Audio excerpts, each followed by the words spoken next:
Hello friends, welcome back to my channel. And in this particular video I'll be talking about two types of arrow diagrams that are used in networking techniques for project management. The two types that we will be understanding today in this lecture, these are activity on arrow diagram, which is simply AOA diagram, and the other one is activity on node diagram, which is simply AON diagram. So I have in coming few video lectures, I'll be talking about networking techniques. And to begin with, we are going to understand two types of arrow diagrams. One is activity on arrow diagram, that is AOA diagram, and the second one is activity on node, that is AON diagram. So at the end of this uh, lecture, you'll be able to construct activity on arrow diagram as well as you'll be able to construct activity on node diagram. So let us understand this. So whenever you are preparing a project schedule, first step in preparing a project schedule or first step in developing a project schedule is to construct a network diagram. So what is a network diagram? A network diagram will show all activities that are to be completed so that project gets completed on time. So first step in developing a project schedule is to construct a network diagram.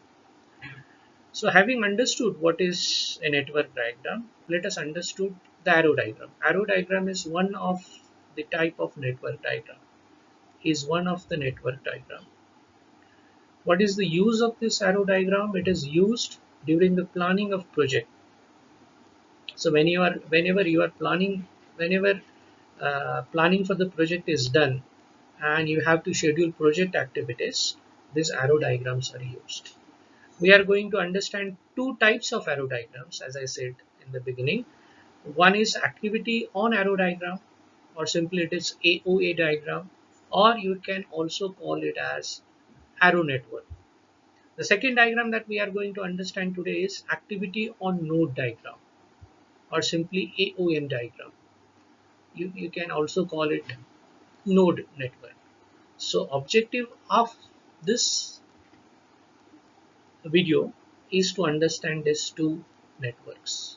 One is arrow network, which is AOA, that is activity on arrow diagram, and the other one is node network, which is AON diagram or activity on node diagram. These arrow diagrams, what is the significance of arrow diagrams? These arrow diagrams are useful in determining the critical path, in determining the critical path for completing a project. What is this critical path? Critical path is the longest sequence of interdependent activities. It is a sequence of activities. Which activities? Those activities which are dependent on each other. That's why we are using this word, interdependent activities. So the longest sequence of interdependent activities which are to be completed on time so that there is no adverse effect on project schedule. So that path, this longest sequence is the critical path, and it is important to know, or it is important to determine critical path. And one of the method for determining critical path is by using this arrow diagrams. Which arrow diagrams? The two that we are going to discuss today. Activity on arrow diagram, that is arrow network, and activity on node, that is AON or node network. So let us proceed. Let us first understand the first arrow diagram, which is activity on arrow, that is AOA diagram or the arrow network. In AOA diagram, in arrow network, activities are represented by arrows. So whenever you have the a project work, the entire project work is divided into different activities. and these activities, they are interrelated with each other, they are interdependent with each other. So when you have these activities, when you have list of activities, when you have list of activities which are to be completed so that the project gets completed, these activities are represented by arrows on in this diagram, in arrow on activity on arrow diagram, AOA diagram. So from the name itself, we get an idea that in this diagram, project activity will be represented by an arrow. Okay, so the activities are represented by arrows. The arrows are connected by nodes. So when you represent various activities by arrows, those activities, they are connected through nodes. They are connected by nodes. The tail of the arrow indicates. So if I can show you, we are saying that activity will be represented by the arrow. Okay, so this is the head of the arrow, and this is the tail of the arrow. So what we are understanding, the tail of the arrow indicates the beginning of an activity. So you'll understand that. For example, if I have to represent activity A, so I'll be representing it by an arrow, and over that arrow I'll be writing the name of the activity.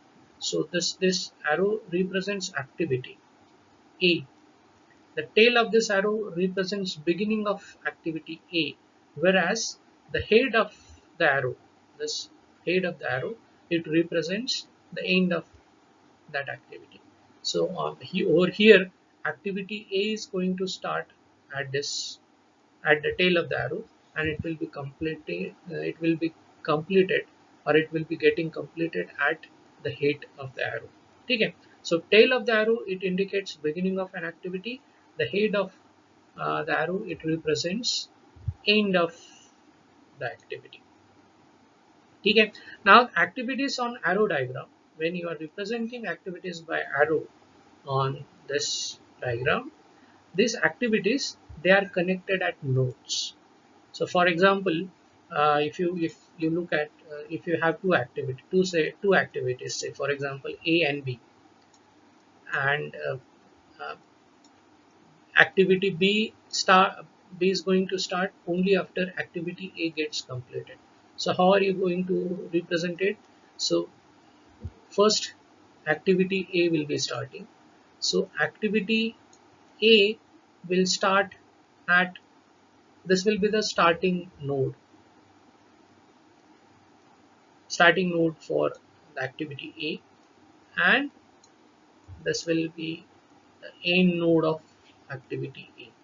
Okay. So after activity A gets completed, activity B has to be started.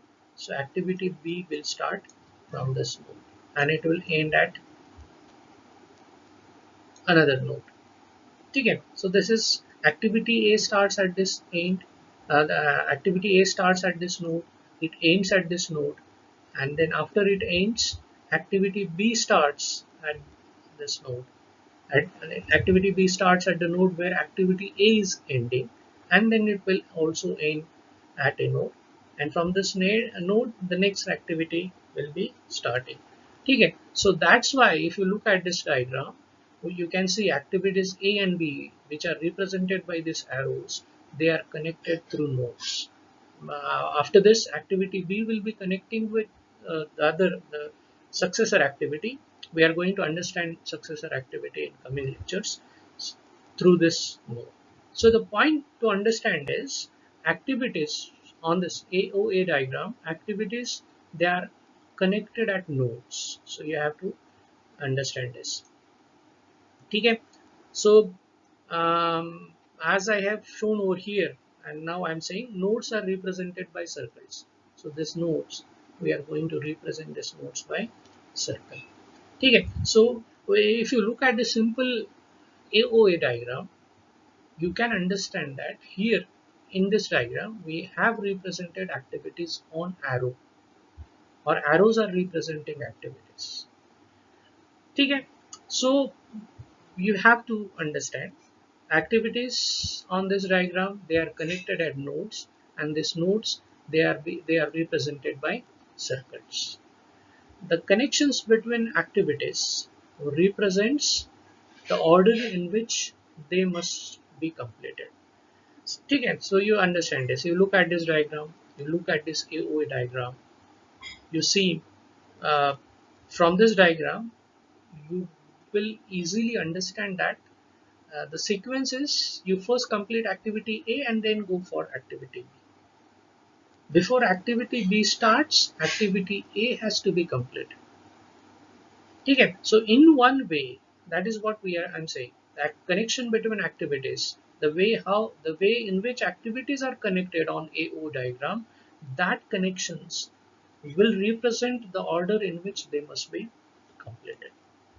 Okay, so before we move on to the next slide, what you have to understand here, activity on arrow diagram. In activity on arrow diagram, all activities, all project activities, they will be represented by arrows.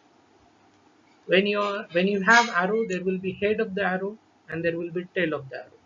Head of the arrow, the tail of the arrow will represent beginning of the activity, whereas head of the arrow will represent end of that activity. Okay, then activities on this diagram, they are connected through nodes, and nodes, they are represented by circles like this.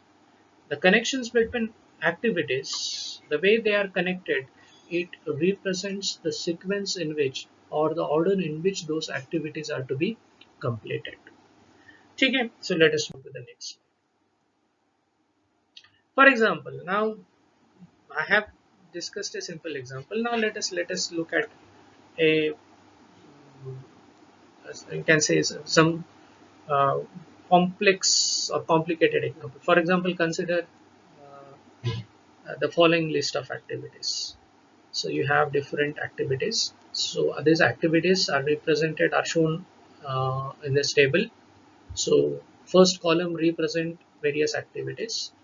The second column represents predecessor activity. That means whatever activity is represented in this column, in the second column, predecessor activity, its immediate predecessor activity are represented. And then in the third column, we are going to represent duration of those activities. So as I uh, get those uh, activities in the table, I'll describe it. So for example, this is activity A. For activity A, there is no predecessor activity. So this is the first activity that has to be completed. And this activity will be completed uh, within 1 month. The duration of that activity is 1 month. Then second activity is activity B. The predecessor activity of activity B is A. That means B can start only after A gets completed. And then duration of activity B is 2 months. Then activity C. Activity C will be starting after activity B gets completed. That means activity B is the predecessor activity to activity C. And duration of activity C is 14 months. Then activity D, predecessor activity to D is activity B, duration of activity D is 2 months. Then activity E, predecessor activity is D, duration is 7 months. Activity F, predecessor activity is C, and duration is 1 month. And final activity, the last activity in the project is activity G, which has to be completed after E and F gets completed. So you activity G will start only when activity E and activity F gets completed. And duration for activity J is 1 month. Okay. So now we are going to you have this information, the entire project work by using work breakdown structure. uh, the project work is divided into this activities. These activities are interrelated, and in order that the project gets completed on time, these activities are to be completed. They are to be completed in the sequence that is given. Okay, so let us for this particular set of activities, let us draw the activity on arrow diagram, that is AOA diagram. Okay, so for our reference, I have taken the table, same table which I have shown on the previous slide. I have taken over here. So let us start. The first activity is activity A, and activity A will be starting at a node, and I am going to represent that as 1.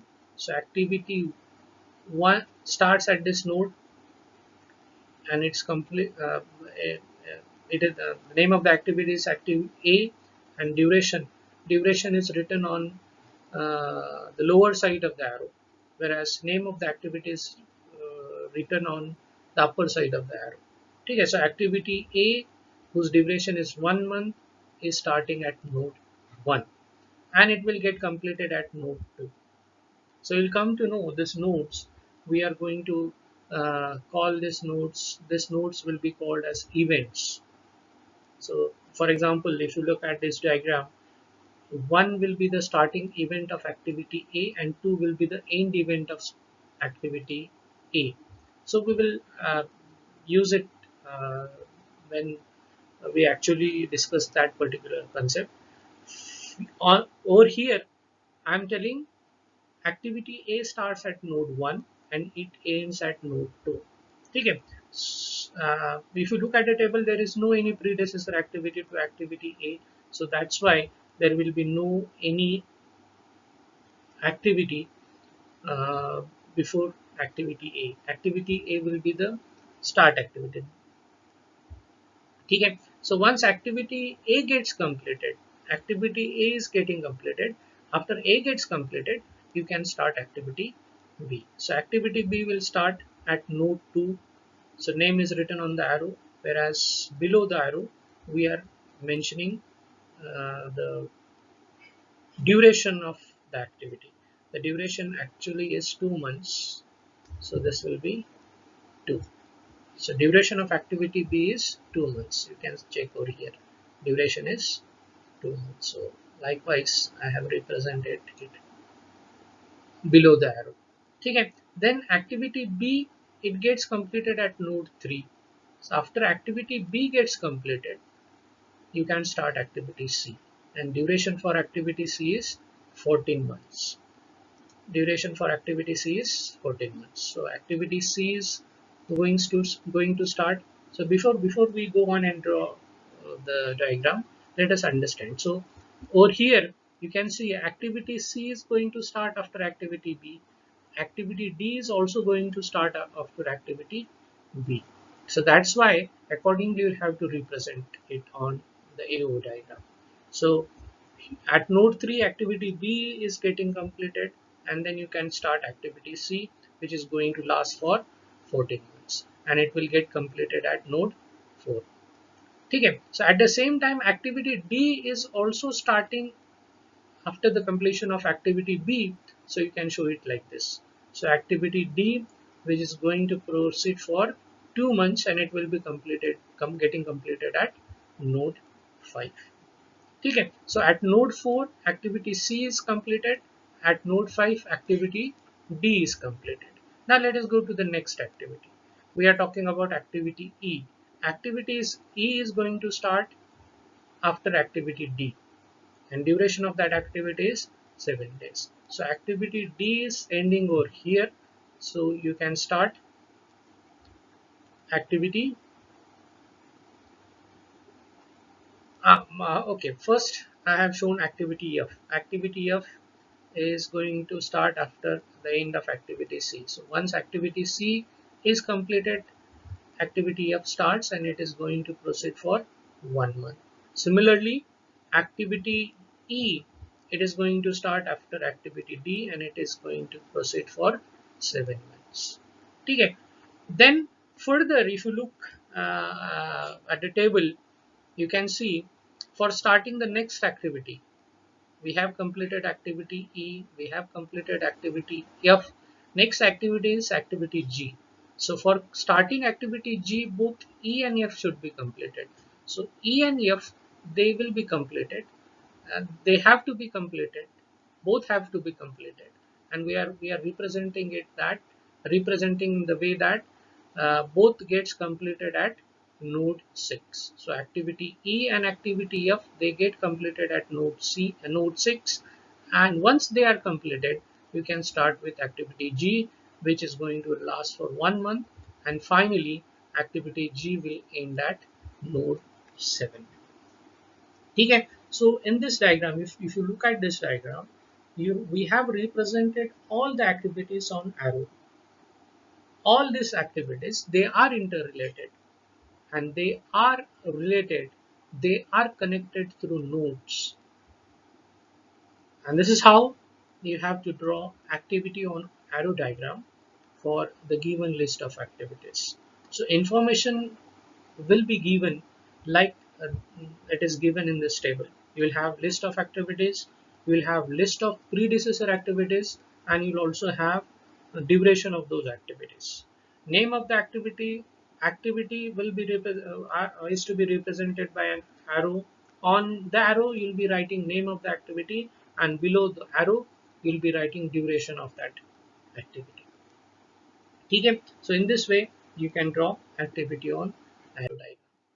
Then after that, let us understand the second type of arrow diagram that we had listed, and that is activity on node diagram or AON diagram, or simply you can call it as node network. Okay, now let us understand. In AON diagram, in node network, what is done? The activities are represented by nodes. In the previous case, AOA diagram, activities were represented by arrows. But now in AON diagram, these activities are represented by nodes.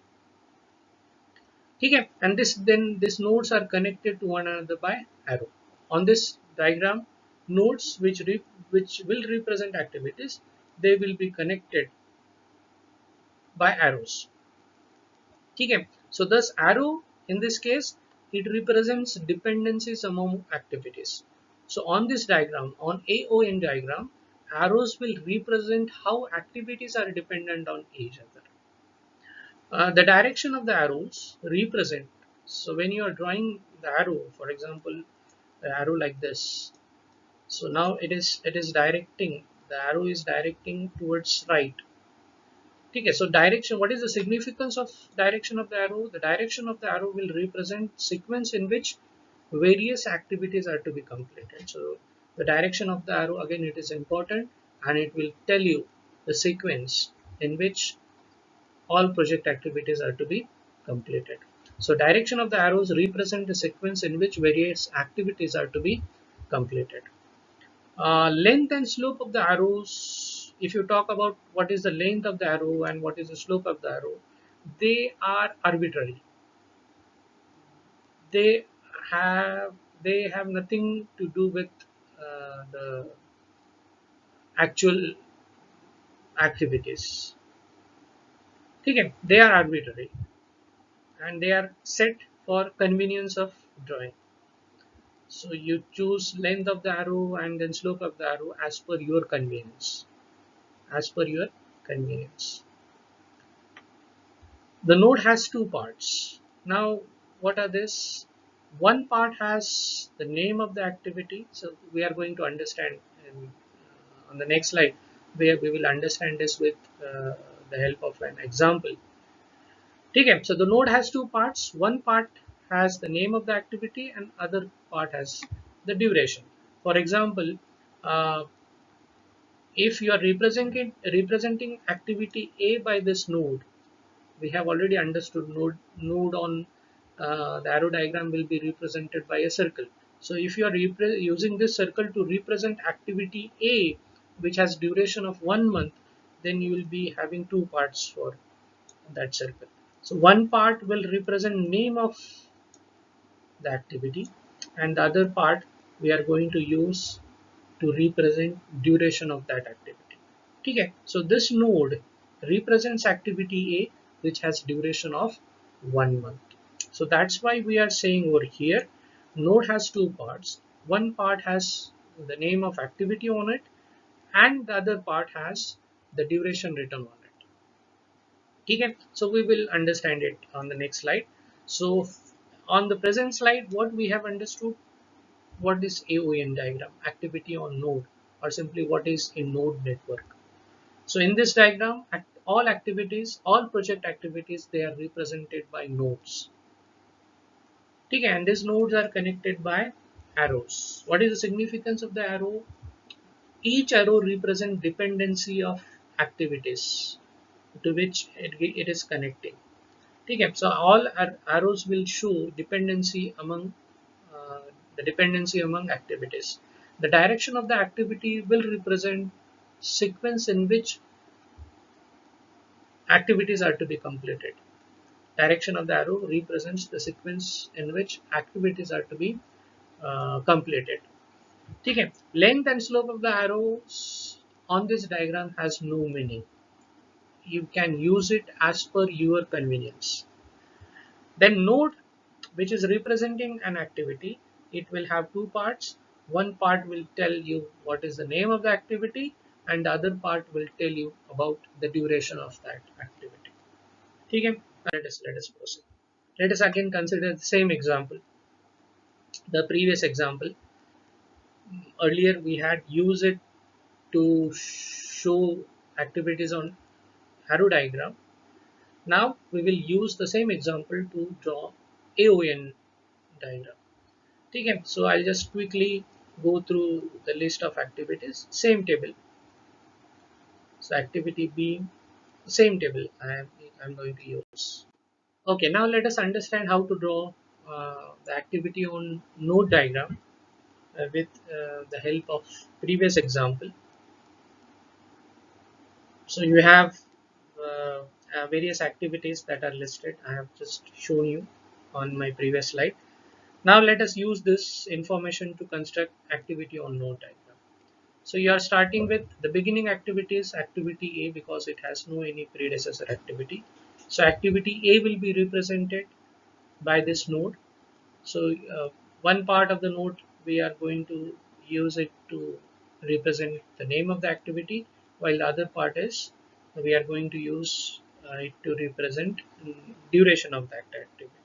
So after activity gets completed, activity B is going to start, and it will the duration of that activity is 2 months. After activity B gets completed, you can start activity C and D. So activity C starts and it is represented by this node, and duration of that activity is 14 months. Then activity D also starts after activity B, and duration of that activity is 2 months. Okay. Then after D and C are completed, for example, if D is completed, once D is completed, you can start activity E. So activity E starts and duration of that activity is 7. After activity C, you can start activity F, and duration of that activity is 1 month. Okay, so before you go, that means the next activity is activity G, which will be started only when E and F gets completed. So here E and F are get completed. Now you can start for activity G, and then activity G will start and it will end after 1 month. Okay. So in this way, we have represented this information. We have represented various activities that are listed. The listing is done after the work breakdown structure, where the project work is divided into various activities. In this particular example, project work is divided into activities from A to G, and we have represented these activities on this AON diagram, activity on node diagram. Okay. So what is the significance? The significance is each of the listed activities represented by a node. On that node, you have name of the activity and duration of that activity. Okay, so I hope you have understood this. If you have any query, if you have any doubt, you please comment on this video. For today, I'm going to stop. In my future videos, I'll be talking more about networking techniques. We will be learning how to find out the critical path for completing various project activities, and we are also going to talk about PERT, which is program evaluation and review technique. Thank you for being with me for this lecture. Please subscribe to my channel, and if you have any doubt, you please mention that in the comment section. Thank you.